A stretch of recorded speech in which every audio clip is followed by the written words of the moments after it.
Hello everyone. तो first part हमने Mauryan empire का कंप्लीट कर लिया था और इस वीडियो में हम सेकंड पार्ट स्टार्ट करेंगे। तो सेकंड पार्ट में हम 31st क्वेश्चन से स्टार्ट करेंगे। देखिए, क्वेश्चन जो हमारे सामने है वो है Buddhist council during the rain of Ashoka was held at. ठीक है, अशोका के समय में जो बौद्धिस्ट काउंसिल थी वो कहाँ पे आयोजित की गई थी? तो आप सभी लोग जानते हैं कि इसका सही उत्तर है पाटलिपुत्र। तो पहली जो काउंसिल थी वो जो है राजगीर में, दूसरी पाटलिपुत्र में जो कि अशोका के समय में थी। आपकी पहली और दूसरी ये हो गई, और तीसरी चौथी कौन कहाँ पे आयोजित की गई थी आप मुझे ये बताइए। ठीक है, नेक्स्ट हमारा जो है क्वेश्चन वो है following Mauryan rulers were followers of Buddhism. कौन से जो मौर्यन रूलर थे जो बुद्धिज्म को फॉलो करते थे? ऑप्शन हमारा है चंद्रगुप्त, अशोक, बिंदुसार और दशरथ। तो देखिए, चंद्रगुप्त जैन को फॉलो करते थे, बुद्धिज्म को फॉलो नहीं करते थे। बिंदुसार भी बुद्धिज्म को फॉलो नहीं करते थे। तो सही जो उत्तर है वो है अशोक और दशरथ। और अशोक कौन थे? अशोक जो है दशरथ के जो है क्या थे? ग्रैंडफादर, और मतलब ऐसा भी बोल सकते हैं कि जो दशरथ हैं वो अशोक के पौत्र हैं। ठीक है, ग्रैंडसन है। तो देखिए, दशरथ थे, उन्होंने भी अडॉप्ट किया था देवनाम प्रिया। जो टाइटल अशोक जो है अडॉप्ट करते थे वही सेम टाइटल दशरथ भी अडॉप्ट करते थे। तो ये भी चीज ध्यान रखिएगा, सेम टाइटल दोनों लोग अडॉप्ट करते थे, देवनाम प्रिया। ठीक है, नेक्स्ट हमारा क्वेश्चन है वो है राजुक्स। ठीक है, राजुक्स कौन थे? तो देखिए, जो हमारा ऑप्शन है वो है traders in Chola empire, officers in the modern administration, feudal lords in the Gupta empire और सोल्जर्स इन शका आर्मी। देखिए, हम लोग मौर्यन एम्पायर पढ़ रहे हैं तो इसलिए आपको ये चीज़ नहीं, आपको दिमाग में ध्यान में बैठा लेनी है कि जो रज्जुक्स थे, रज्जुक जो है वो कौन थे? वो जो मौर्य साम्राज्य है, मौर्य प्रशासन में अधिकारी थे। ठीक है, एडमिनिस्ट्रेटिव ऑफिसर्स थे रज्जुक्स मौर्य शासन में। ठीक है, तो एक्सप्लेनेशन एक बार देख लेते हैं इसका। हाँ, ये मैंने कर दिया है तो आपको मुझे लगता है विजिबल होगा। हाँ, देखिए, रज्जुक्स जो है वो ऑफिशियल्स थे, वो जो है आपका प्रशासनिक अधिकारी थे, और they were mentioned on the edict of Ashoka. तो अशोक का जो एडिक्ट है वहाँ पे जो है मेंशन है, अशोक का जो स्तंभ लेख, एडिक्ट मतलब होता है स्तंभ लेख, वहाँ पे जो है इनके बारे में मेंशन है। ठीक है, अब क्या है कि rajjukas were categories of official in the rural areas who work and served. उनके वर्क और सर्वे जो है वो combined with the judicial functions and assessment duties. तो क्या करते थे ये लोग रज्जुक्स? वो ग्रामीण एरिया में काम करते थे, और क्या था उनका जो है, उनकी स्थिति जो है जो जिलाधिकारी जैसी होती है, जैसे डीएम होते हैं आज के, तो वैसी ही उनकी स्थिति कुछ हुआ करती थी। और ये राजस्व और न्याय दोनों के क्षेत्र में अधिकार इनको प्राप्त था, राजस्व के क्षेत्र में भी और न्याय के क्षेत्र में भी। ठीक है, तो उम्मीद है कि आपको ये समझ में आया होगा। ठीक है, और एक चीज और थी जो मैं जोड़ देना चाहती हूँ कि जो अशोक है उनके चौथे कौन से अभिलेख में, चौथे फोर्थ जो है स्तंभ लेख में ये कहा गया था कि रज्जुक में पूर्ण जो है विश्वास प्रकट करते हुए, कौन कहता है? ये अशोक कहते हैं कि रज्जुक जो है, रज्जुक में उनको पूरा विश्वास था, और ये कहते हैं कि जिस प्रकार माता पिता योग्य और धात्री के हाथों में बच्चों को सौंप कर आश्वस्त हो जाते हैं, उसी प्रकार जो रज्जुक्स हैं उनके हाथों में अशोक अपने ग्रामीण जनता को सौंप कर जो है वो सुख की अनुभूति कर रहे हैं। वो उम्मीद करते हैं कि रज्जुक्स जो है बहुत ही अच्छे तरीके से अपने जो उनकी दायित्व है उसको वहन करेंगे। ठीक है ना, उसका जो है निर्वाह करेंगे। ठीक है, नेक्स्ट क्वेश्चन है हु वर सार्थवाह। तो सार्थवाह कौन थे? ठीक है, देखते हैं सार्थवाह कौन थे। एक बार मैं इसको जो है जूम कर देती हूँ। हाँ, देखिए, सार्थवाह जो है, अब देखिए ये क्या थे? ब्रोकर्स थे, यानी कि दलाल बोलते हैं, ब्रोकर्स थे, या फिर कन्वे ऑफ मर्चेंट्स, है ना। कन्वे ऑफ मर्चेंट मतलब होता है व्यापारियों का काफिला, वो था। मनी लेंडर्स थे, या पिलग्रिम्स, जो आपके तीर्थयात्रियों को कहते हैं पिलग्रिम्स, वो लोग थे। जो सार्थवाह थे, जो सही उत्तर है वो है कॉन्वे ऑफ मर्चेंट्स, जो यात्रियों हैं, यात्री का काफिला है। ठीक है, तो हमारा जो है एक्सप्लेनेशन देखते हैं। Convoys of merchants were called as satavaha which is described in the Arthashastra by Kautilya. तो ये जो है इनका उल्लेख जो है अर्थशास्त्र में हुआ है, कौटिल्य के अर्थशास्त्र में इनका उल्लेख किया गया है। इसके पहले हमने देखा था रज्जुक का अभिलेख जो है उनका उल्लेख कहाँ किया गया है? तो ये चौथे स्तंभ लेख में किया है। फोर्थ जो है रॉक एडिक्ट है जो अशोक का, उसमें किया गया है। ध्यान रहनी चाहिए सारी चीजें। जो नेक्स्ट हमारा है वो है which one of the following officials was not the part of the modern administration. कौन जो है मॉडर्न एडमिनिस्ट्रेशन का पार्ट नहीं था? तो ऑप्शन हमारा है अग्र, हरिका, क्या है, अग्र हरिका, नेक्स्ट है युक्त, फिर अब अगला है आपका प्रादेशिक और फिर है राजुक। ठीक है, तो कौन से पार्ट नहीं थे, तो देखते हैं एक्सप्लेनेशन। जो देखिए इसमें जो अग्रहरिका थे वो पार्ट नहीं थे, बाकी जो आपके युक्त हैं, प्रादेशिक हैं और रज्जुक हैं, और वो रज्जुक मतलब राजुक या रज्जुक, वो सारे पार्ट्स थे, अग्रहरिका नहीं थे। तो देखिए क्या है, some of the names of the officials were found in the edicts of the Ashoka which are named below. जो जो रॉक एडिक्ट्स हैं, जो स्तंभ लेख हैं, उसमें उसमें कुछ नाम मिले हैं, और कौन कौन से मिले हैं, जैसे मान लीजिए युक्ता, ठीक है, तो युक्ता मिले हैं। युक्त मतलब क्या होता है, there is a district official who use to collect revenue. ये लोग क्या होते थे, जिला अधिकारी होते थे, जो है राजस्व को कलेक्ट करते थे। राजुक कौन होते थे, राजुक जो है कैटेगरी होती थी ऑफिशियल्स की, कहाँ पे, रूरल एरिया में, ग्रामीण क्षेत्रों में, जो वर्क एज ए सर्वेयर्स, वो सर्वेयर का काम करते थे। ठीक है, राजुक। नेक्स्ट जो हमारे, या इनको बंदोबस्त अधिकारी भी कहा जाता था, भूमि का पैमाइश अगर वैसा कुछ करना है तो ये सर्वेयर होते थे। ठीक है, कौन होता था, राजुक। नेक्स्ट जो हमारा है वो है प्रादेशिक। प्रादेशिक क्या था, it was the top officials of the division. तो ये जो है मंडल का प्रधान अधिकारी होता था प्रादेशिक। ठीक है, it can be compared with the current division commissioner.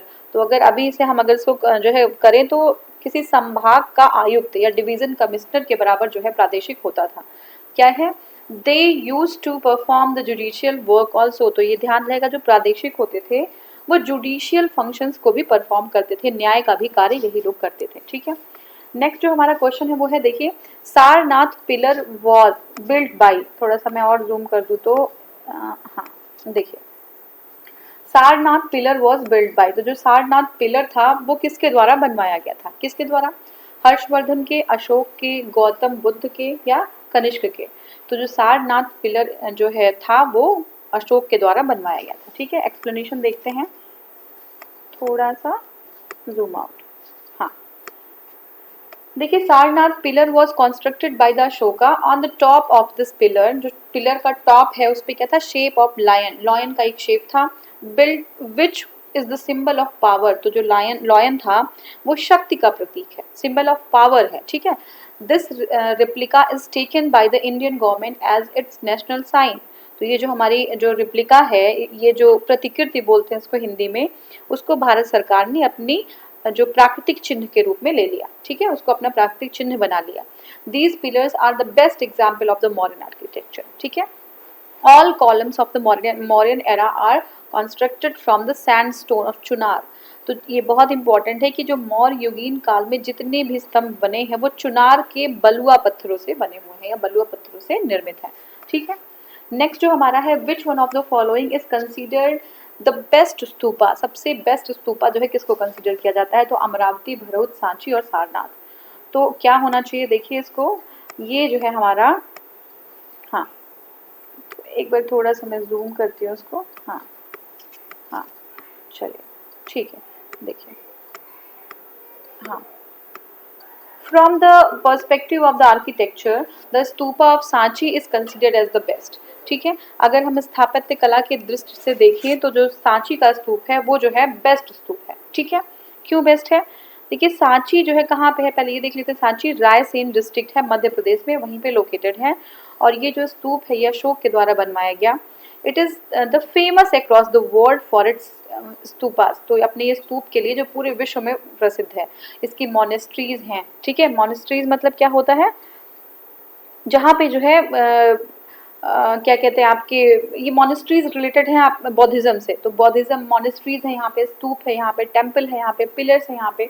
तो सारनाथ एक बहुत ही मतलब बहुत अच्छी जो है एक रायसेन में, सॉरी सारनाथ नहीं, सांची, ठीक है, रायसेन डिस्ट्रिक्ट में मध्य प्रदेश में एक जगह है जहाँ पे स्तूप, मॉनेस्ट्रीज, टेम्पल, सारी चीज़ें जो है आपको मिल जाएंगी। ठीक है, अब देखिए विच ये जो इसका डेट है वो 3rd सेंचुरी बीसी से लेके 12th सेंचुरी बीसी तक की यहाँ पे स्थापत्य कला की चीज़ें हैं।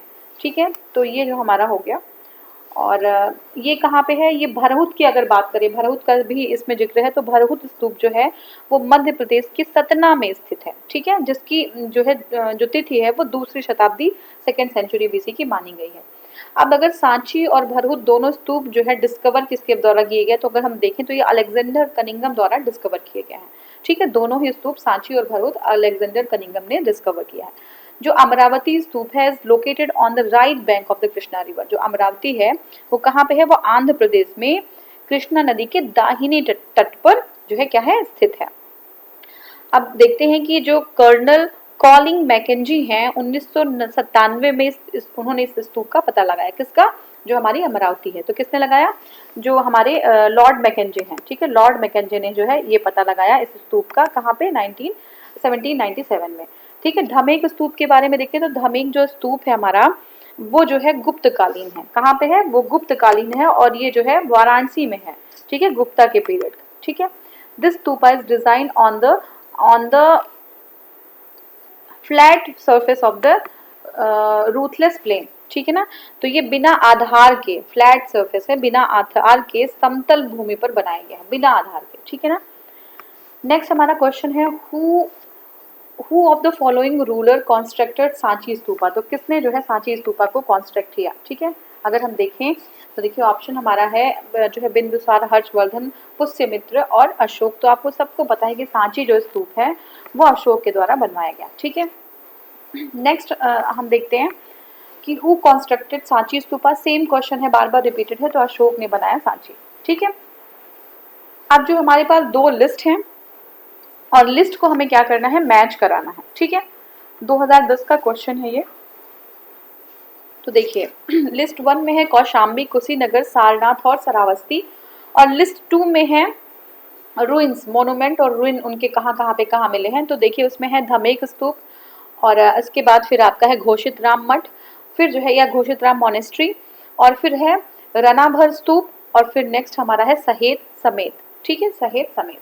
तो आपको जो है इसमें क्या कराना है, मैच कराना है। तो हम देखते हैं कि देखिए जो कौशाम्बी है वो हमारा मैच होगा घोषित राम, ठीक है। कौशाम्बी जो है घोषित राम से जो है मैच करेंगे इसको, ठीक है, कौशाम्बी को घोषित राम से मैच करेंगे, ठीक है। नेक्स्ट हमारा है कुशीनगर। तो जो है कुशीनगर कहाँ पे है, रानाभर स्तूप, कुशीनगर में रानाभर स्तूप है। सारनाथ की बात करें तो सारनाथ जो है होगा आपका धमेक स्तूप, ठीक है, सारनाथ में धमेक स्तूप। श्रावस्ती में जो है सहेत समेत होगा। तो ये बहुत ही इंपॉर्टेंट है, ध्यान रखिएगा। एक बार यहाँ पे हम देख भी लेते हैं कि ये जो है, हाँ अब देखिए ऊपर, हाँ इसका जो मिलान है वो क्या है, कौशाम्बी जो है घोषित राम, कौशाम्बी क्या है घोषित राम, और आपका कुशीनगर है वो रनाभर स्तूप, सारनाथ है वो धमेक स्तूप, और श्रावस्ती जो है सहेत समेत, ठीक है। कौशाम्बी कौन सा, घोषित राम मोनेस्ट्री, कौशाम्बी में घोषित राम मोनेस्ट्री है, कुशीनगर में है रानाभर स्तूप, सारनाथ में है धमेक स्तूप, और श्रावस्ती में सहेत समेत, ठीक है। नेक्स्ट जो हमारा है वो है देखिए in the course of the pilgrimage emperor Ashoka visited the following places, ठीक है। कौन कौन सी जगहों को जो अशोक होते हैं तीर्थ यात्रा के समय अशोक जो है क्या करते हैं, विजिट करते हैं, ठीक है। तो ये हमें देखना है कौन कौन सी जगहों पे विजिट करते हैं।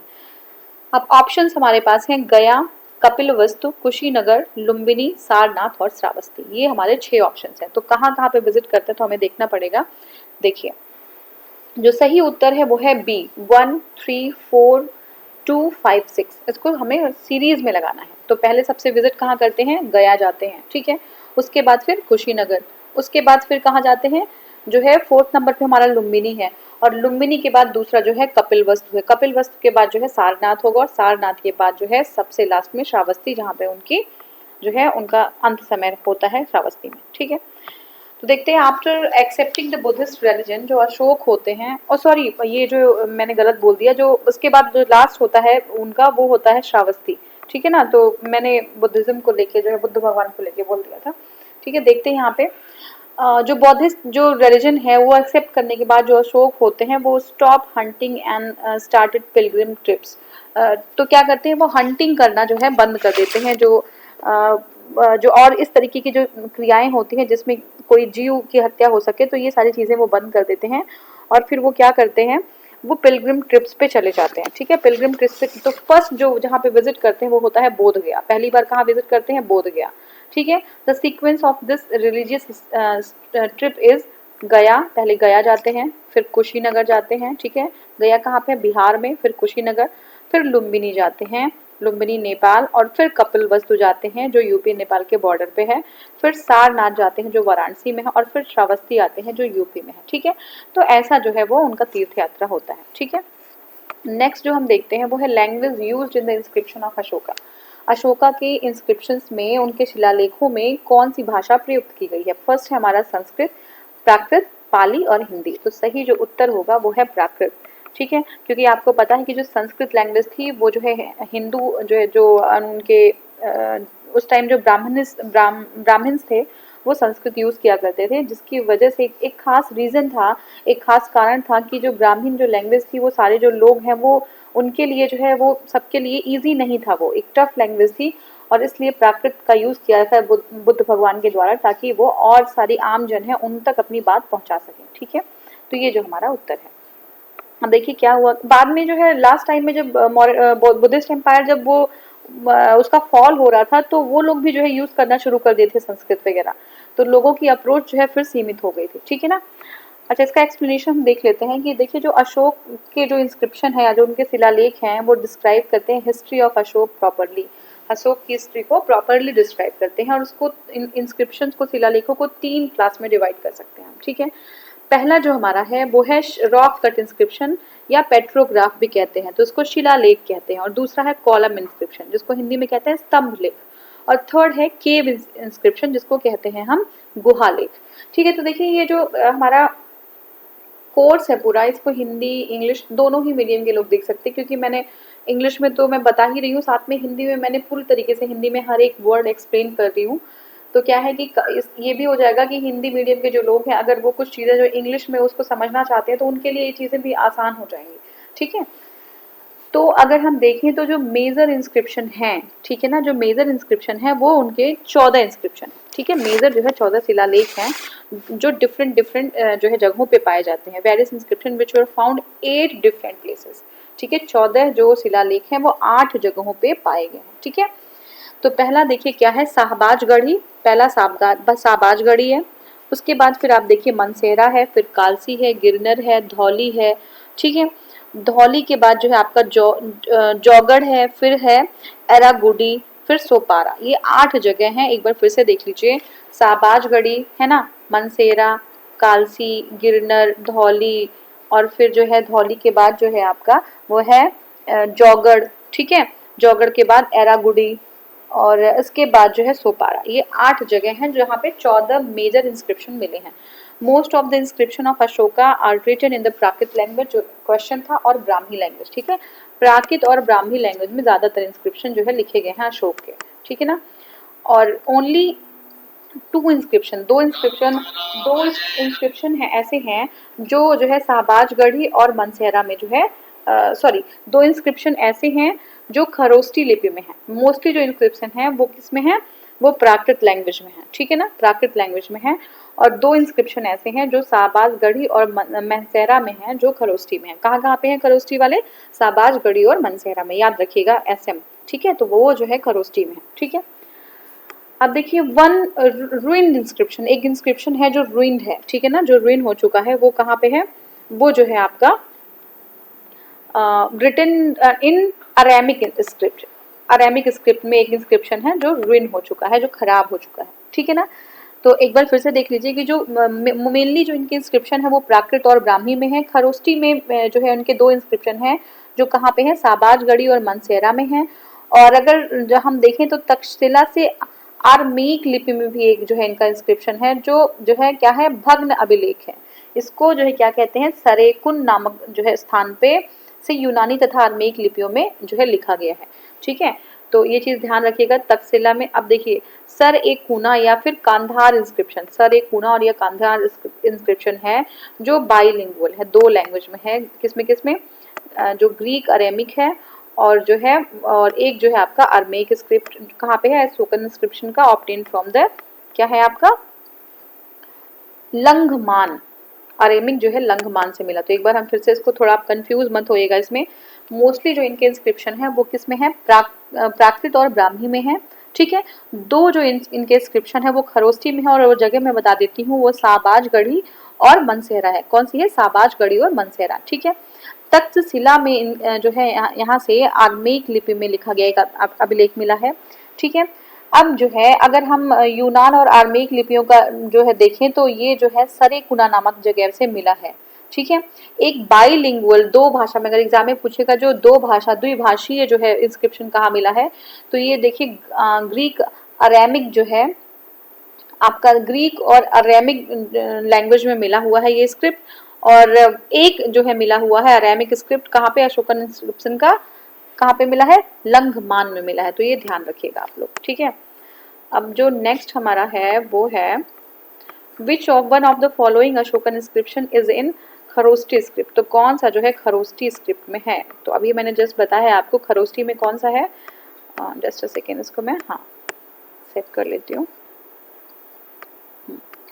देखिए खरोष्टी में कौन सा है, तो अभी मैंने बताया साबाजगढ़ी, मनसेरा और साबाजगढ़ी, अगर मनसेरा होगा इसमें तो वो भी सही होगा।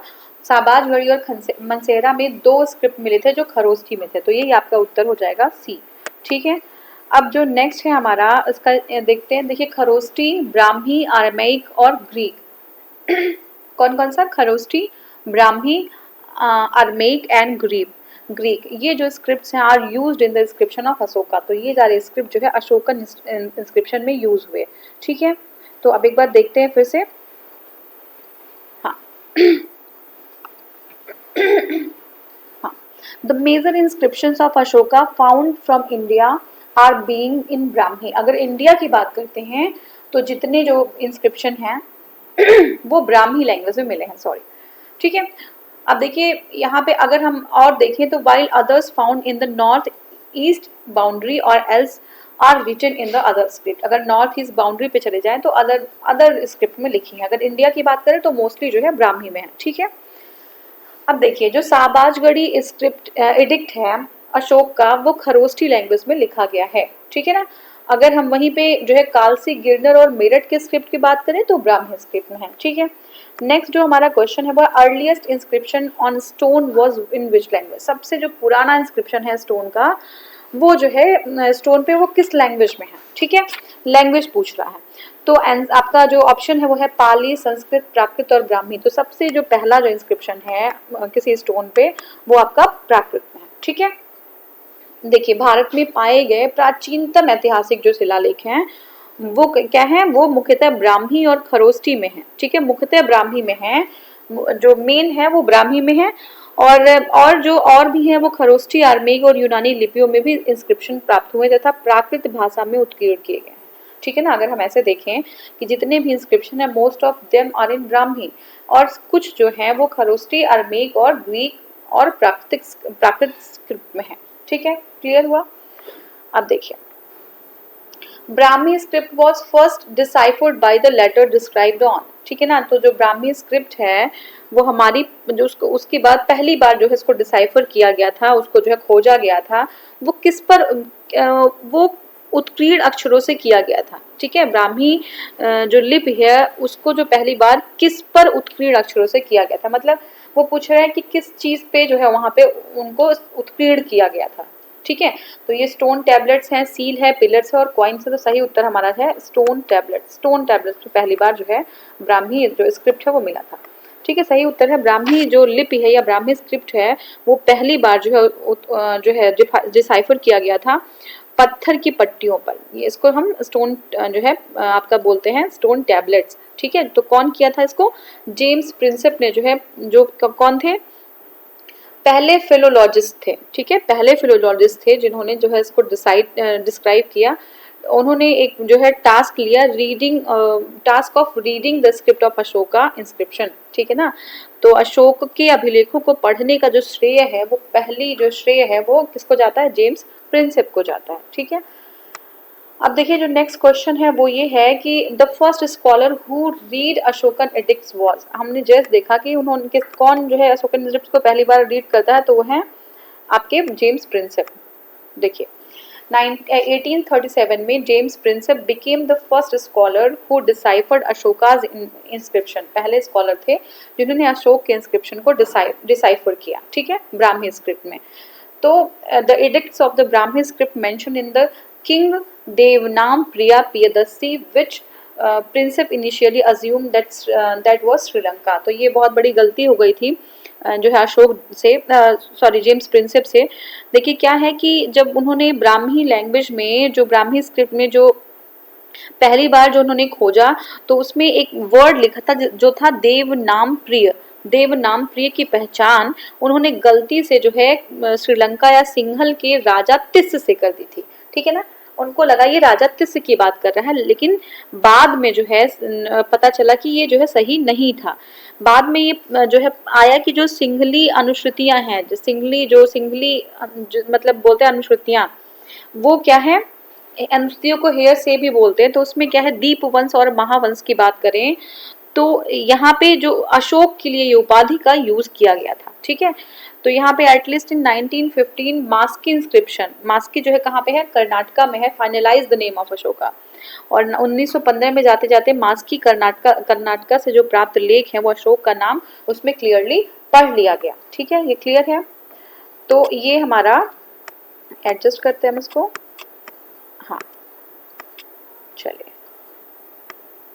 अब Ashokan inscriptions were first deciphered by James Prinsep, हमने पहले देख लिया। Who first deciphered the Brahmi script, किसने ब्राह्मी स्क्रिप्ट पहले बार डिसाइड किया है, वही सेम अशोकन जो हमारे जेम्स प्रिंसेप होते हैं।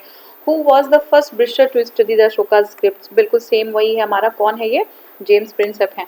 अब देखिए जो नेक्स्ट क्वेश्चन है, who was the following had first deciphered the edicts of the Ashoka emperor, तो सेम चीज है, बार बार वही पूछ रहा है, जेम्स जो है प्रिंसेप हैं। अब देखिए, अब ये जो है आपका pre Ashokan Brahmi script was found at, जो प्री अशोकन ब्राह्मी स्क्रिप्ट हैं वो कहाँ पे मिले थे, ठीक है। तो जो हमारा जो वो है ऑप्शन है वो है नागार्जुन कोंडा, अनुराधापुर, ब्रह्मगिरी और मास्की। एक बार क्वेश्चन फिर से देखिए, जो वह स्थान कहाँ पे है जहाँ प्राक, प्री मतलब होता है प्राक अशोकन, अशोक की ब्राह्मी लिपि का पता चला, ठीक है। पहली प्राक अशोक की ब्राह्मी लिपि का पता कहाँ चला, तो जो सही उत्तर है हमारा वो है अनुराधापुर, ठीक है, अनुराधापुर में पता चला, ठीक है। देखिए जो है प्री अशोकन जो इंस्क्रिप्शन है या प्राक अशोकी जो ब्राह्मी लिपि का पता जो है श्रीलंका के, कहाँ के, श्रीलंका के अनुराधापुर, अनुराधापुर कहाँ पे, श्रीलंका में है, वहां से पता चला, ठीक है। अब कुछ और स्थान है जहाँ पे अभिलेख, जहाँ के अभिलेख जो है इस प्रकार की लिपि के साक्ष्य मिलते हैं, ठीक है। उसका नाम अगर हम देखें तो पिपराहा, पिपराहा, और जो है आपका दूसरा क्या है, ये है आपका सोहगौरा, और फिर महास्थान, कहाँ कहाँ पे,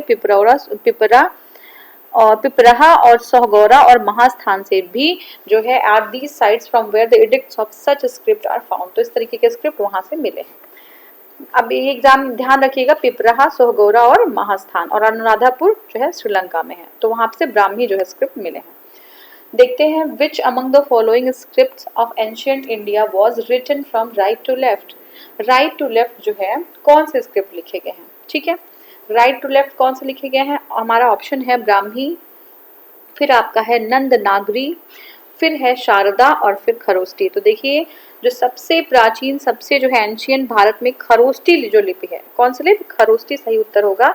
उसको जो है हम कैसे लिखते हैं, उसको हम राइट टू लेफ्ट लिखते हैं, ठीक है ना। राइट टू लेफ्ट हम किसको लिखते हैं, खरोष्टी को, दाएं से बाएं लिखी जाती है खरोष्टी। इसे पढ़ने का श्रेय जो है किसको किसको मिलता है, हम ऑप्शन अगर देख लें तो इसको जो जिन्होंने पढ़ा है उसके बारे में हमें देखना है। तो खरोष्टी जो है राइट टू लेफ्ट जो है लिखी जाती है एंशिएंट इंडिया में, it is the script of north west India. Kharosthi हमने देखा था नॉर्थ वेस्ट इंडिया की है, और इसको सबसे पहले जो है पढ़ा था, उनका नाम है मैसन प्रिंसेप, ठीक है, लेसन और कनिंघम, मैसन प्रिंसेस, लेसन और कनिंघम, और नॉरिस भी थे इसमें से, मैसन प्रिंसेप, लेसन, नॉरिस और कनिंघम, ठीक है। नेक्स्ट जो हमारा है the name by which the Ashoka is referred in to his inscription, ठीक है। तो क्या नाम है जिस नाम से अशोका जो है अपने इंस्क्रिप्शन में या अपने जो है शिलालेखों में जो है उनको किस नाम से उल्लेखित है, किस नाम से जाना जाता है। ऑप्शन हमारा है ये है चक्रवर्ती, धर्मदेव, धर्मकीर्त या प्रियदर्शी। तो एकदम विजिबल है, बहुत ही इजी है कि प्रियदर्शी नाम से जो है इनको जाना जाता था उनके अभिलेखों में, ठीक है। The name by which the Ashoka is referred on his inscription is Priyadarshi, या प्रियदर्शी भी बोलते हैं या प्रियदर्शी भी बोला जाता है, ठीक है। प्रियदर्शी या प्रियदर्शी नाम से जाने जाते हैं। तो इनको देखिए क्या है कि देवता, इसको क्या, इसका क्या मतलब होता है, अगर मतलब देखें तो इसका मतलब होता है देवताओं का प्रिय अथवा देखने में सुंदर, जिसको कहते हैं देवनाम प्रियदर्शी, ठीक है, का राजा आदि का उपाधियों से, इस तरीके की उपाधियों से जो है, बिलव्ड ऑफ द गॉड और इस तरीके की, अशोकावर्धन, ठीक है, he has also been stated as the Ashokavardhana in Purana. अगर हम पुराण में बात करें तो ये अशोकवर्धन के नाम से भी जाने जाते हैं, ठीक है। अब देखिए वर्धन वंश अलग है, लेकिन मतलब इनका नाम था अशोकवर्धन, तो उसमें कंफ्यूज नहीं करना है, ठीक है। Which of the kings has been mentioned the Priyadarshi and Devanam Priya in inscription, ठीक है, पता ही आपको अशोक थे ये। नेक्स्ट हमारा है वो है which one of the following statement regarding the Ashokan stone pillar is incorrect. तो जो अशोक के प्रस्तर स्तंभ हैं उसके हिसाब से कौन सा जो है वो गलत है, ठीक है।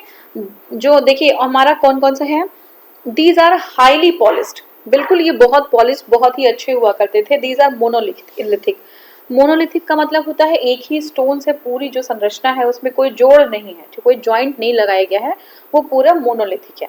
नेक्स्ट है shaft of the pillars is tapering in the shape, तो सॉफ्ट जो है टैपर होता था, ये जो है टैपरिंग होता था, मतलब वो पतला नीचे से ऊपर जाते हुए वो टैपरिंग पतला होता जाता था, तो ये भी बिल्कुल सही है। नेक्स्ट है these are parts of the architectural structures, तो क्या ये आर्किटेक्चरल स्ट्रक्चर का पार्ट है, तो देखिए डी वाला जो हमारा है वो गलत है, ठीक है। एक्सप्लेनेशन एक बार देख लीजिए, Ashokan stone pillars are not the part of the architectural structures but these are the distinct sculptures, ठीक है। ये जो है, ये जो प्रस्तर स्तंभ है स्थापत्य संरचना के भाग नहीं है, बल्कि ये पृथक संरचनाएं हैं, स्थापक संरचना का भाग ना होकर ये एक अलग सेपरेट जो है संरचना है। देखिए rest the statements are correct, तो हमने देखा कि सारे स्टेटमेंट जो बाकी थे वो करेक्ट थे। नेक्स्ट हम देखते हैं, नेक्स्ट में है which one of the following addicts mention the personal name of Ashoka, कौन सा, बहुत बहुत ही इंपॉर्टेंट है ये, तो पर्सनल जो नेम है अशोका का वो कहाँ पे मेंशन हुआ, जो हमारा देखिए ऑप्शन जो है वो क्या है, कालसी, रुम्मनदेई और जो स्पेशल कलिंग एडिक्ट, और नेक्स्ट हमारा है मास्की। तो कहाँ से, मास्की में जो है, मास्की में अशोक का जो ओरिजिनल नाम था जो है वहां पे जो है ओरिजिनल नाम उनका अशोक मेंशन मिला, ठीक है। अब देखिए Ashokan history is mainly known by his inscription, तो अशोक की जो पूरी हिस्ट्री है उनके इंस्क्रिप्शन, उनके शिलालेखों से जो है जानी जाती है, ठीक है। बहुत सारी चीजें उनके शिलालेख में मिली हैं। More than 40 edicts of Ashoka are acquired produced, ठीक है, 40 से ज्यादा जो है आपके स्तंभ लेख या जो है एडिक्ट्स जो है रॉक के वो जो है मिले हैं। The personal name of Asoka is mentioned in the Gujarat Maski, Nattur and the Ude-Golam, ठीक है। कौन कौन से में, तो आपको इम्पोर्टेंट है, ध्यान रखना है, मास्की तो हमें पता है, ठीक है, लेकिन गुर्जरा, ये गुजरात नहीं, गुर्जरा, मास्की, नट्टूर तथा उडोगोलम में भी जो है, या उडगोलम बोलते हैं, तो उडगोलम, नेट्टूर, मास्की और गुर्जरा, ये चारों अभिलेखों में जो है ये ओरिजिनल नेम जो अशोक है वो मिला है। कहाँ कहाँ पे, गुर्जरा, मास्की, नट्टूर और उडगोलम, ठीक है, डिस्ट्रिक्ट है, एडिक्ट्स हैं। नेक्स्ट जो हमारा, in which of the following inscription the name of Ashoka has been mentioned, कहाँ कहाँ पे ये जो है आपके भाब्रू अभिलेख या भाब्रू एडिक्ट, बिल्कुल नहीं, भाब्रू में नहीं मिला है, ठीक है। नेक्स्ट हमारा है रॉक एडिक्ट और 13वां जो है हमारा 13th रॉक एडिक्ट 13 या 13वां शिलालेख, उसमें भी नहीं मिला है। रुम्मनदेई पिलर इंस्क्रिप्शन, रुम्मनदेई में मिला है, नहीं मिला है। माइनर रॉक एडिक्ट ऑफ मास्की, अभी हमने जस्ट देखा कि गुर्जरा, मास्की और जो आपका कौन सा था, नेट्टूर और उडगोलम, ये चारों में मिला हुआ है, ठीक है, तो हमने देख लिया था। अब नेक्स्ट हमारा है which one of the following inscription contain the name of Ashoka, कौन सा जो है इंस्क्रिप्शन अशोक के नेम को कंटेन करता है, ठीक है। देखिए कौन सा करता है हमारा जो है, देखिए ऑप्शन है गुर्जरा और आपका है ये अहरौरा, ठीक है, गुर्जरा, अहरौरा, ब्राह्मगिरी और सारनाथ। तो सबसे जो उत्तर जो हमारा है वो गुर्जरा सही है, क्योंकि हमने देखा था 4 जो है उसमें से कोई एक होगा तो उसी को सेलेक्ट कर लेना है। गुर्जरा वहां पे था, गुर्जरा, मास्की, नेट्टूर और उडगोलम जो है 4 जगहें थी, तो गुर्जरा जो है वो सही उत्तर है, ठीक है। अब देखिए Rummindei pillar of Ashoka was put up to mark, ठीक है। अगर हम गुर्जरा जो है आपकी ये रुम्मनदेई है उसको अगर हम देखें, रुम्मनदेई स्तंभ जो है वो किससे, कहाँ से रिलेट करता है, बुद्ध की कौन सी जो है बात से रिलेट करता है, तो वो हम देखेंगे। देखिए ए जो हमारा है वो है बर्थ ऑफ बुद्धा, क्या बुद्ध के जन्म से है, या इनलाइटनमेंट ऑफ बुद्धा, थर्ड है फर्स्ट sermon ऑफ बुद्धा, और डी है लास्ट है डिमाइस ऑफ बुद्धा। तो देखिए जो रुम्मन देई पिलर इंस्क्रिप्शन है वो बुद्ध के बर्थ से, बुद्ध के जन्म से जो है संबंधित है। ठीक है, इसको हम एक बार एक्सप्लेन कर लेते हैं, देख लेते हैं क्या है। तो अशोका विजिटेड रुम्मन देई 20th year of his coronation, जब उनका जो है राज्यारोहण हुआ था, राज्याभिषेक हुआ था, तो 20वें वर्ष वो लुम्बिनी की यात्रा पर वहां पहुंचते हैं। ठीक है, अब क्या होता है कि to mark the birth place of Buddha, the pillar of the Rumman Devi was erected along with the some sacred stone structure। क्या होता है कि बुद्ध की जन्मभूमि होने के कारण जो लुम्बिनी होती है वो ग्राम का, देखिए इसमें क्या है कि एक उन्होंने एक पिलर बनवाया था, बुद्ध का बर्थ प्लेस होने के कारण एक पिलर बनवाया था, और सम सेक्रेट स्टोन स्ट्रक्चर। ठीक है, ही conduct condoned religious tax of Lumbini as it was the birthplace of the Buddha and reduced the rate of land revenue from 1/6 to 1/8। बहुत important, देखिए क्या है कि जो लुम्बिनी थी, जो लुम्बिनी ग्राम था, उसका धार्मिक जो कर था, रिलीजियस टैक्स था, वो माफ कर दिया गया था। क्यों? क्योंकि वो बुद्ध की जन्मस्थली थी। ठीक है ना, और जो भू राजस्व था, ठीक है ना, वो जो है लैंड रेवेन्यू जो है उसको जो है कम करके 1/6 से 1/8 कर दिया गया था। तो बिल्कुल इसमें कंफ्यूज नहीं करना है, पहले 1/6 हुआ करता था, उसको रिड्यूस करके 1/8 कर दिया गया। ठीक है, नेक्स्ट जो क्वेश्चन है वो है the Gurjara minor rock edict is in which name of the Ashoka is mentioned is located in। ठीक है, तो देखिए गुर्जरा जो लघु शिलालेख है जिसमें अशोक का नाम मिलता है वो कहाँ पे है। ठीक है, तो कहाँ पे है, देखिए वो दतिया डिस्ट्रिक्ट मध्य प्रदेश में। बिल्कुल ध्यान रखिएगा, जो गुर्जरा माइनर रॉक एडिक्ट है, गुर्जरा माइनर रॉक एडिक्ट कहाँ पे है, वो दतिया डिस्ट्रिक्ट में है, मध्य प्रदेश में। ठीक है, तो देखिए Ashoka is the name of Ashoka is mention in the Gurjara minor rock edict, और ये जो है दतिया डिस्ट्रिक्ट मध्य प्रदेश में है। It was at main road through the Ujjain to Bharuch, अगर उज्जैन से भरूच हमें जाना है तो मेन रोड पे ये आपको मिल जाएगा। ठीक है, देखिए नेक्स्ट जो है हमारा क्वेश्चन, हाँ 61 देखते हैं। Only pillar on which the Ashoka declares himself as the emperor of Magadha. ठीक है, तो ऐसा कौन सा एकमात्र जो पिलर है जिसमें अशोक जो है अपने आप को जो रूलर बताते हैं मगध का। ठीक है, कौन सा ऐसा है। ठीक है, तो देखते हैं कौन सा है। ऑप्शन में माइनर रॉक पिलर ऑफ मास्की, रुम्मन देई पिलर, और सॉरी क्वीन पिलर, और क्या है भाबरू पिलर। तो कौन से पिलर में कौन सा ऐसा पिलर है जिसमें जो है अशोक स्वयं को मगध का सम्राट बताते हैं। तो जो सही उत्तर जो हमारा है वो भाबरू का स्तंभ है, भाबरू का पिलर है। तो ऐसा क्यों है भाबरू का पिलर, ठीक है देखते हैं।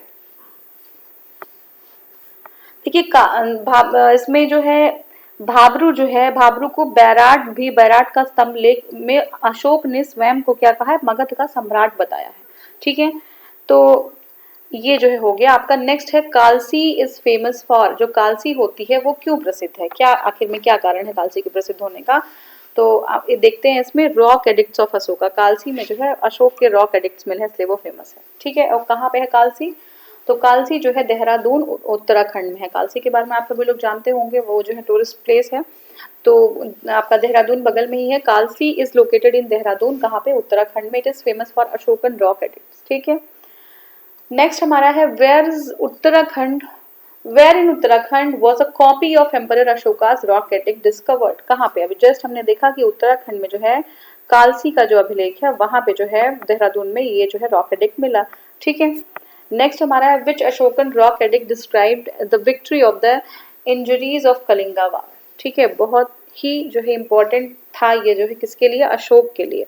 ठीक है, तो देखिए कलिंग युद्ध की जो विजय थी तथा उसकी क्षतियों का वर्णन है ना, उसकी जो विक्ट्री थी और इंजरीज थी, जो क्षतियां थी कलिंग वार की, वो कहाँ पे मेंशन है, तो वो रॉक एडिक्ट 13 में मेंशन है। कहाँ पे, रॉक एडिक्ट 13 में, मोस्ट इंपॉर्टेंट। ठीक है, तो देखिए Kalinga war and the victory of over Kalinga was the greatest event of the Ashoka's reign. बहुत जो है एक बड़ा इवेंट था अशोका के टाइम पे, एक बहुत बड़ी घटना थी कलिंग युद्ध, और 13वां जो रॉक एडिक्ट है, वहाँ से जो है युद्ध के संदर्भ में बहुत सारी चीज़ें स्पष्ट हमें पता चल जाती हैं।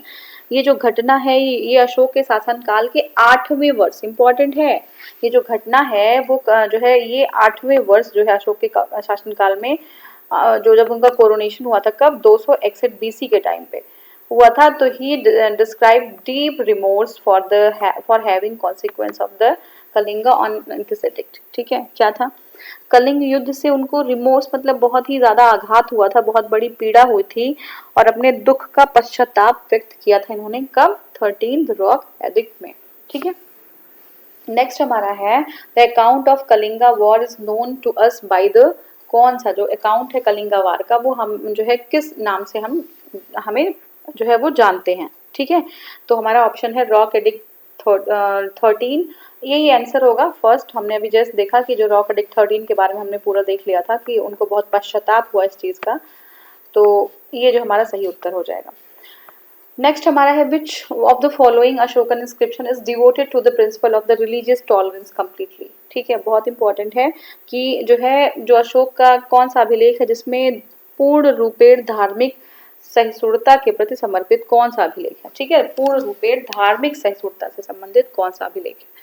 ठीक है, तो ये जो है वो है रॉक एडिक्ट 13, 13वां जो अभिलेख है वो बिल्कुल टॉलरेंस के लिए जो है वो अभिलेख है। इसमें क्या है कि जो इसमें कहा जाता है सभी जितने संप्रदाय हैं उनमें जो है उसकी वृद्धि की कामना की गई है, सभी संप्रदायों की, नहीं कि सिर्फ अपना संप्रदाय। ठीक है, और धार्मिक सहिष्णुता को लेके बहुत सारे उपाय बताए गए हैं कि हम कैसे उसको जो है कर सकते हैं। इससे है growth of the sense of all the communities. ठीक है, और क्या है, डिक्लेरेशन ऑफ रिलीजियस लॉन्गिमिनिटी, मतलब उनकी सभी जितनी भी जो है संप्रदाय हैं उनके सार में वृद्धि हो। ठीक है, वो सारे जो है फले फूले। नेक्स्ट है आपका the Ashokan major rock edicts which tells us about the Sangam kingdom includes the rock edicts. ठीक है, अब देखिए जो है हमें कौन सा जो है रॉक एडिक्ट बताता है कि संगम राज्य के विषय में कोई भी जानकारी जो हमें देता हो। तो देखिए ऑप्शन है 1 and 10th, 1st and 11th, 2nd and 13th, 2nd and 14th। ठीक है, तो कौन सा है, ये 2nd and 13th है, दूसरा और 13वां। दूसरा और 13वां जो है अभिलेख जो अशोक का है वो हमें संगम के किंगडम, चोल, पांड्य और सत्यपुत्र और केरल पुत्र के बारे में इंफॉर्मेशन जो है देता है। ठीक है, नेक्स्ट है which of the following south kingdom is not mention in the Ashokan inscription. Ashokan inscription में कौन सा साउथ का जो है किंगडम मेंशन नहीं है। तो चोला है, पांड्या है, सत्यपुत्र है और सातवाहना नहीं है। ठीक है, सातवाहना नहीं मेंशन है। ठीक है, अब नेक्स्ट है which of the following inscription Ashoka bans the animal sacrifice on the certain festival gathering that probably include the ban of the animal killing as well. ठीक है, तो कौन सा अभिलेख है जिसमें जो है पारंपरिक अवसर पे, कोई भी पारंपरिक अवसर होता है उस पे पशु पर बलि पर रोक लगाई गई है और ऐसा लगता है कि यह पाबंदी पशुओं के वध पर थी। ठीक है, कौन सा ऐसा है, तो हमारा rock edict 1st, 5th, 9th और 11th। तो बिल्कुल जो हमारा उत्तर होगा वो रॉक एडिक्ट 1st है। फर्स्ट रॉक एडिक्ट में जो है पशुओं की बलि पे जो है क्या रोक लगा दिया था अशोक ने।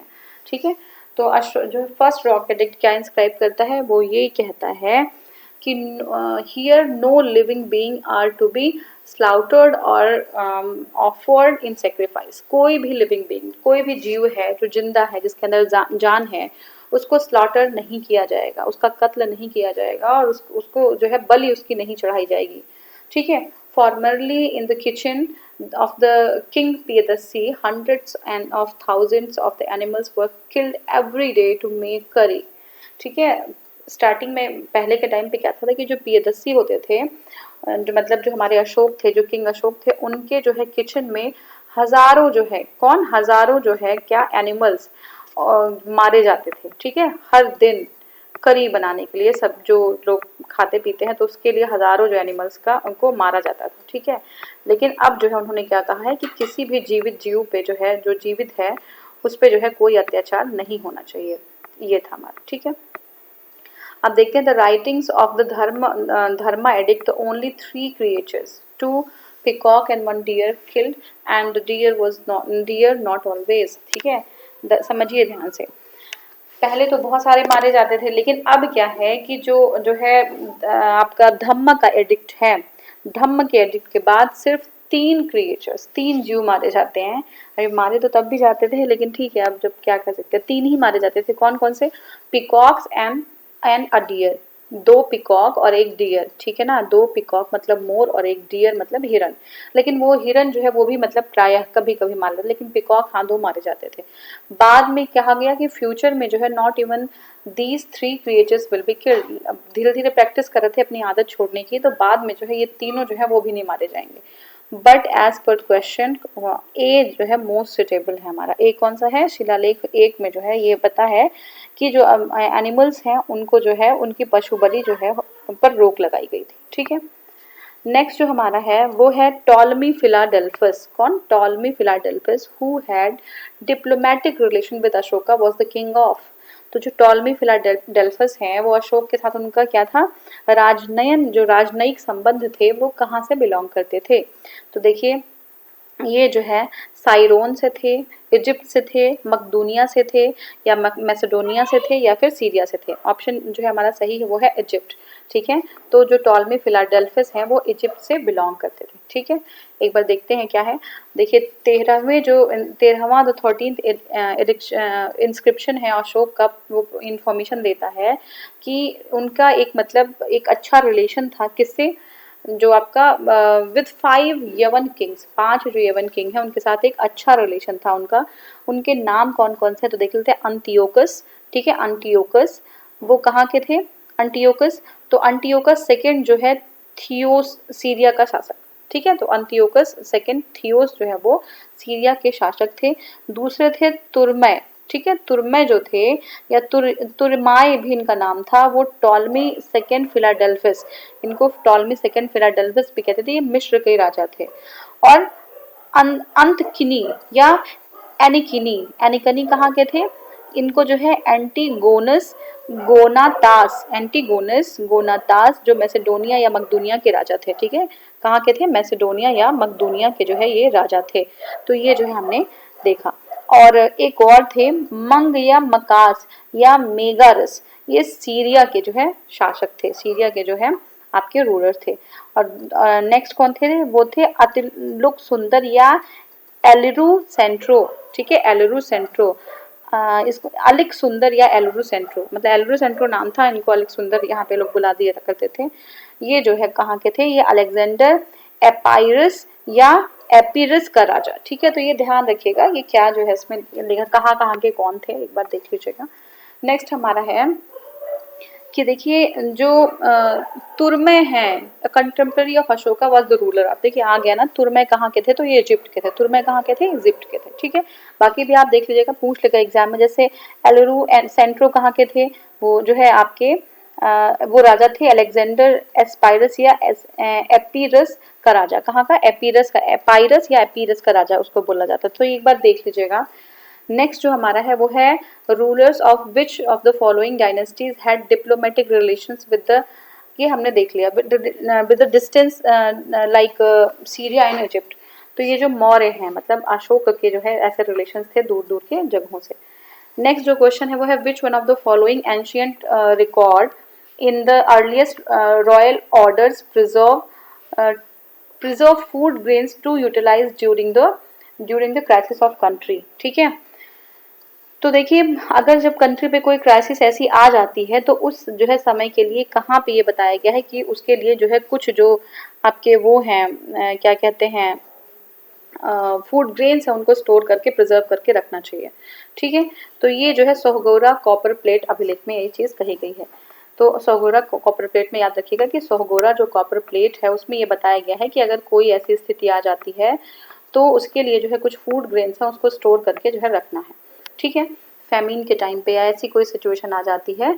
अब देखिए नेक्स्ट जो हमारा है वो है आपका असर्शन और रीजन। तो असर्शन देख लेते हैं क्या है।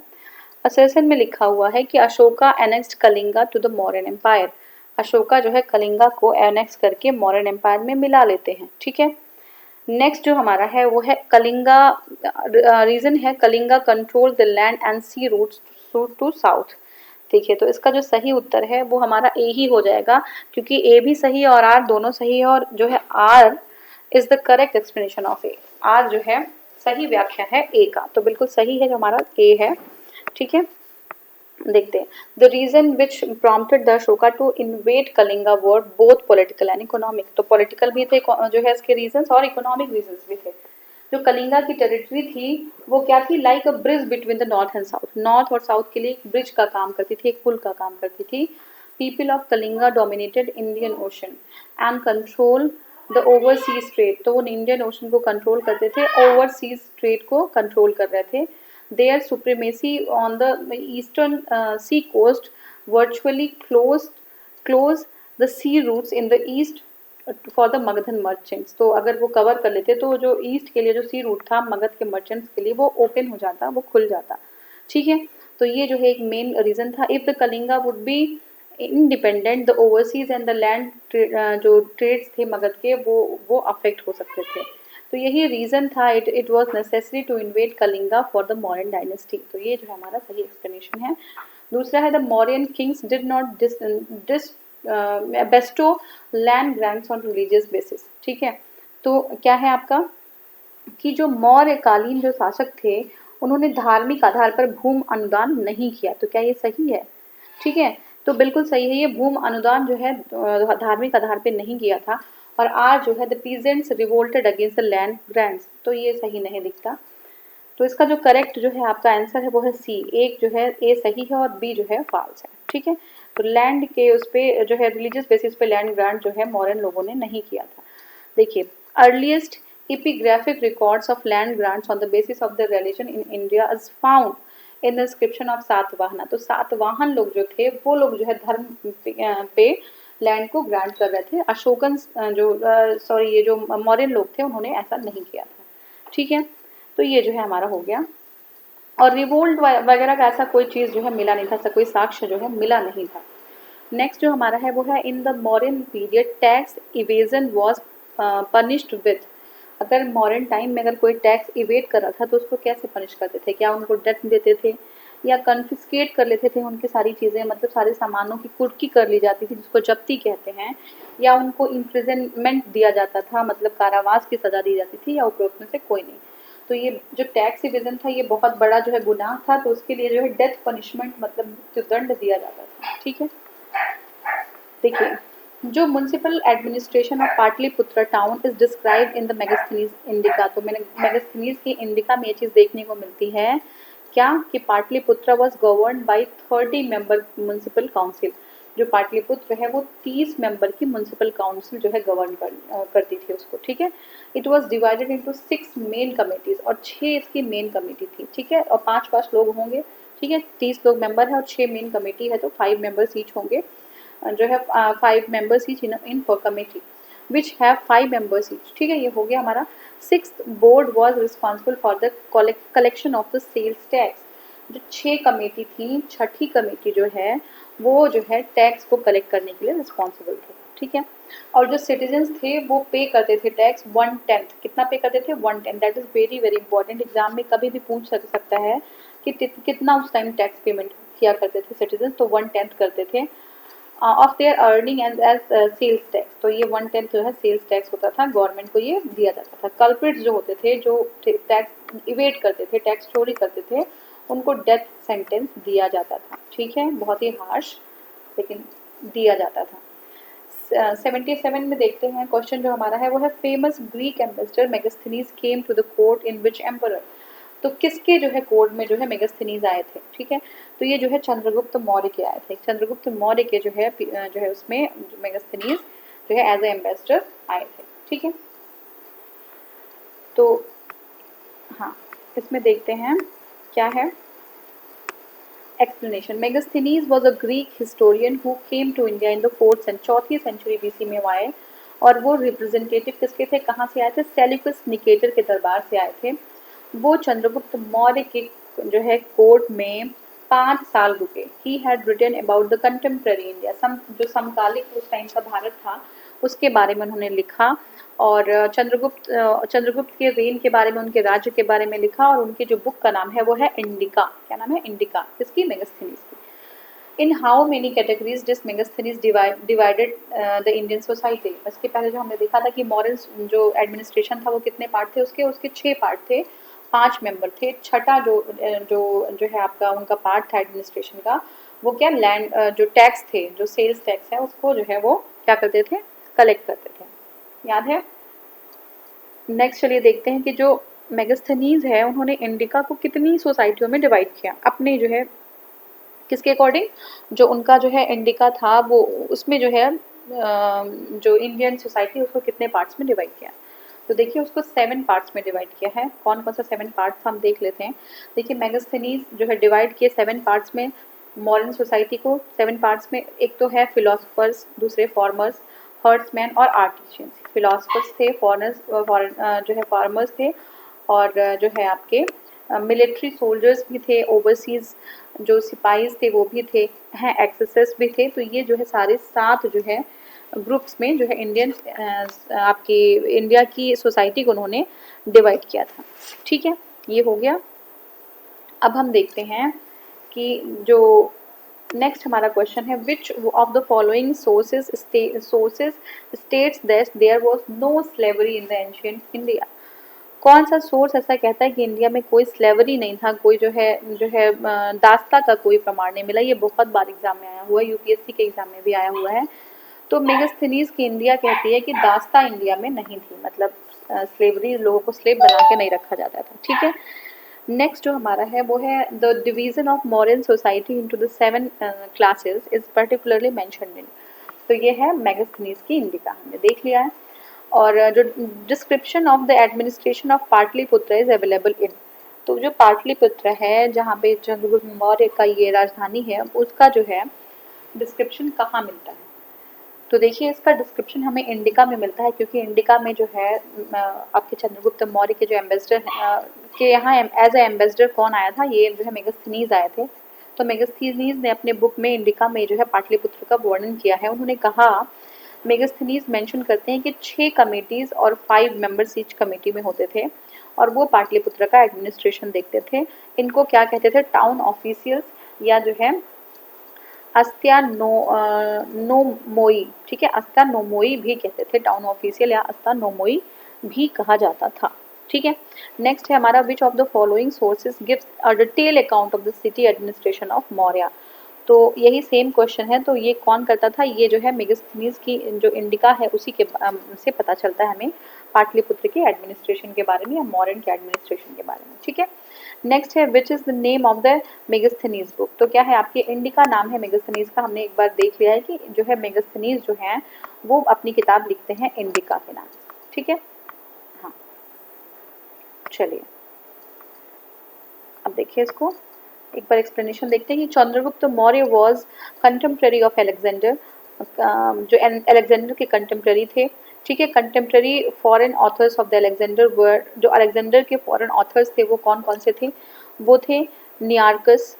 ठीक है ना, ये सारी चीज़ें हमने, ऑस्ट्रोबुलस, मेगास्थनीज, ये सारे लोग थे जो कौन थे, ये जो है अलेक्जेंडर के जो है कौन थे, ऑथर्स थे। ठीक है। कौन कौन थे, निरियाकस और ओनो सिक्रेटस, सॉरी ये क्या है, ओनोसिक्रेटस, एस्टोरोबुलस और मेगास्थनीज। ठीक है। ये इन्होंने क्या किया था, इन्होंने बहुत अच्छा, बहुत विवरण प्रस्तुत किया था मौर्य साम्राज्य के विषय में, पूरी सूचना उन्होंने दी थी। ठीक है। और ये जो फॉरेनर, जो विदेशी लेखक हैं, इसमें मेगास्थनीज का नाम बहुत ही ज़्यादा, सबसे ज़्यादा महत्वपूर्ण मेगास्थनीज है। ठीक है। इनकी पुस्तक इंडिका जो है मौर्य साम्राज्य की प्रमुख जो है आपकी पुस्तक है। ठीक है।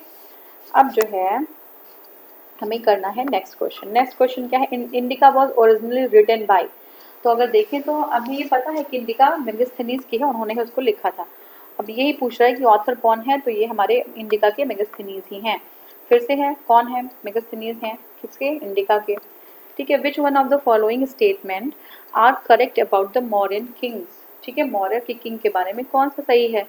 तो देखिए, culture and art and literature. ठीक है, क्या उन्होंने क्या क्या डेवलप किया, culture, art, literature, gold coins, provincial divisions and kingship of Hindu Kush, क्या क्या उन्होंने जो है किया। तो देखिए जो हमारा सही उत्तर है वो जो है डी, आपका ए सी डी, सिर्फ बी नहीं सही है, गोल्ड कॉइन्स उस टाइम नहीं थे। देखिए, modern emperor played an major role in development of art and culture and literature. जो चंद्रगुप्त मौर्य है उनका जो एम्पायर था वो बहुत दूर तक, मतलब ईरान से अगर हम देखें तो नॉर्थ वेस्ट में ईरान तक फैला हुआ था। और प्रेजेंट जो है आपका कर्नाटका का एरिया जो है, ठीक है, नॉर्थ वेस्ट में अगर हम ईरान में चले जाएं तो वहाँ तक जो है उनका एम्पायर फैला हुआ था। और साउथ में जो है कर्नाटका तक फैला था। According to historian Smith Smith की अगर बात माने तो Hindu Kush mountains was the strategic frontier of India. Hindu Kush mountain जो है स्ट्रेटेजिक फ्रंटियर थे इंडिया के। उन जो है यहाँ पे 5 प्रोविंसेस थे, 5 प्रोविंस थे। तो पांचों प्रोविंस जो है अगर हम देखें तो कौन सा था, उत्तरापथ, ठीक है, अवंती, रट्ठ, कलिंग, दक्षिणापथ और प्राच्य। इसको जो है क्या कहते हैं, जो है पूर्वी प्रदेश, प्राच्य को पूर्वी प्रदेश भी कहते हैं। ये सारी चीजें थी। लेकिन जो स्वर्ण जो गोल्ड कॉइन्स था, जो रेगुलेशन गोल्ड कॉइन्स का जो प्रचलन था, वो ऐसा कुछ भी नहीं मिला है यहाँ पे, बल्कि इनका जो क्रेडिट जाता है वो इंडो ग्रीक्स को जाता है। ये बहुत इंपॉर्टेंट है कि जो गोल्ड कॉइन्स हैं वो इंडो ग्रीक जो है वो लोग वो लेके आए थे, ठीक है। हाँ, अब जो नेक्स्ट हम देखते हैं वो हमारा है नेक्स्ट क्वेश्चन। जैसे सेकेंड मैं इसको एक बार ओपन कर लूँ नेक्स्ट क्वेश्चन को। हाँ हाँ, तो देखिए ये जो है कंसीडर द फॉलोइंग स्टेटमेंट्स। कौन सा स्टेटमेंट हमें जो है आप अपने हिसाब से देखिए कौन सा स्टेटमेंट जो है सही है, ये बताना है, ठीक है। तो फर्स्ट जो हमारा है वो है द लास्ट मौर्यन रूलर। जो लास्ट जो मौर्यन रूलर होते हैं वो कौन होते हैं, ठीक है। तो देखना है लास्ट कौन है। तो देखिए ये है the last modern ruler Brihadratha was associated by his commander in chief Pushyamitra सुंग, ठीक है। या फिर मैंने कुछ छोड़ तो नहीं दिया इसके पहले, एक बार मैं चेक कर लेती हूँ प्लीज। नहीं नहीं, ये कुछ छूट गया, एक बार इसको मैं फिर से मैं देखिए यहाँ से हमें करना था कि भागा एंड बलि, जो भाग और बलि है वो क्या है, ठीक है। तो भाग और जो बलि है वो क्या है, सोर्स ऑफ रेवेन्यू था। भाग और बलि क्या था, सोर्स ऑफ रेवेन्यू था, ठीक है। भाग और बलि रेवेन्यू का सोर्स था। तो देखते हैं, देखिए ये एंशियंट इंडिया के टाइम में रेवेन्यू का सोर्स हुआ करता था अकॉर्डिंग टू अर्थशास्त्र। अगर अर्थशास्त्र को देखें तो king was the owner of the land. जो किंग होता था वो किसी भी लैंड का ओनर होता था। And he was a share in the produce from the land, और लैंड से जो भी कुछ प्रोड्यूस होता था उसका जो है हिस्सा जो है किंग को जाता था। तो ये जो टैक्स था इसको भाग बोलते थे, जबकि जो बलि था वो सोर्स ऑफ रेवेन्यू था, ठीक है। जो किंग को हिस्सा, कोई भी जो है लैंड से जो हिस्सा किंग को दिया जा रहा है वो भाग है, मतलब आपका भाग, आपका हिस्सा कितना है, इसको भाग कहते हैं। और बलि क्या है, सोर्स ऑफ रेवेन्यू को बलि कहा जाता था, ठीक है। उम्मीद है कि क्लियर हुआ हो। अब नेक्स्ट हमारा है land revenue which was the chief source of income during the modern period was collected by which officer, ठीक है। तो जो लैंड रेवेन्यू है, जो मेन जो है चीफ सोर्स है इनकम का, वो क्या है, मौर्यन पीरियड में कौन सा ऑफिसर कलेक्ट करता था लैंड रेवेन्यू, सीता सीता सीता सीता जो हमारे सीताध्यक्ष थे वो जो है लैंड रेवेन्यू को कलेक्ट करते थे। तो मौर्य युगीन जो अधिकारी हैं, सीताध्यक्ष हैं जो, वो जो है उनके ऊपर ये दायित्व था कि वो लैंड रेवेन्यू को कलेक्ट करें, ठीक है। अब देखिए अगर इसी में ऑप्शन में दिया था पणाध्यक्ष, ठीक है। तो पणाध्यक्ष क्या थे, वो वाणिज्य विभाग से रिलेटेड थे, सीता अध्यक्ष कृषि विभाग से थे, और सूना अध्यक्ष बूचड़ खाने से थे, एग्जाम में आता है। तो आपको पता है कि सीता सीता अब ऐसे याद रख लीजिए, जो सीता माता है वो जो है एक बर्तन, मिट्टी के बर्तन में जो है से मिली थी, कहाँ पे, जनक जी को मिली थी। तो मिट्टी का बर्तन, सीता अध्यक्ष अगर हम बात करेंगे तो समझ लीजिए कि मिट्टी से रिलेटेड बात हो रही है, ठीक है ना। तो ये सीता अध्यक्ष क्या है, ये जो है आपके माप तोल का जो है प्रभारी होता है सीता अध्यक्ष। अगर आपको कोरिलेट नहीं करना है तो आप ऐसे भी याद रख सकते हैं कि जो सीता अध्यक्ष है वो माप तोल का प्रभारी है। जो पड़ाध्यक्ष है वो वाणिज्य विभाग का, पड़ाध्यक्ष कौन है, वाणिज्य विभाग का, ठीक है। और अगर ये सूना अध्यक्ष देखें तो ये जो किसके लिए है, ये बूचड़ खाने के लिए है, ठीक है। नेक्स्ट जो हमारा है वो है सीता इन मॉडर्न पीरियड। तो ये revenue from the crown land से जो रेवेन्यू अर्न करेंगे वो हमारा है, ठीक है। तो देखिए जो maintenance of the crown land was done by the Sitadhyaksha in the modern period, revenue collected through this known as sita. तो इससे जो रेवेन्यू हम कलेक्ट करते हैं तो उसको हम बोलते हैं सीता, ठीक है। अब जो हमारा नेक्स्ट क्वेश्चन है वो है, हाँ जस्ट सेकेंड,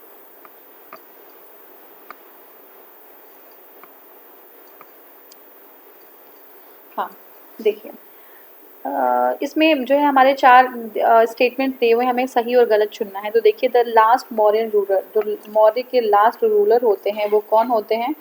वो जो है कमांडर इन चीफ, उसके कमांडर इन चीफ बृहद्रथ हैं। सॉरी, फिर से देखिए question. The last Mauryan ruler Brihadratha was assassinated by the commander in chief Pushyamitra Shunga. तो जो लास्ट बृहद जो है मौर्यन एम्परर होते हैं, जो होते हैं बृहद्रथ, उनको जो है उनके कमांडर इन चीफ जो होते हैं पुष्यमित्र सिंह, उनके द्वारा वो उनकी हत्या हो जाती है, उनके द्वारा वो असैसिनेट हो जाते हैं। ठीक है, ये सही है या गलत है? तो ये बिल्कुल सही उत्तर है, सही हमारा ऑप्शन है। नेक्स्ट है द लास्ट सुंगा किंग। जो लास्ट सुंग किंग होते हैं वो दो देवभूति होते हैं। लास्ट सुंग किंग होते हैं देवभूति होते हैं, वॉज असैसिनेटेड बाय हिज ब्राह्मण मिनिस्टर वासुदेव कन्व।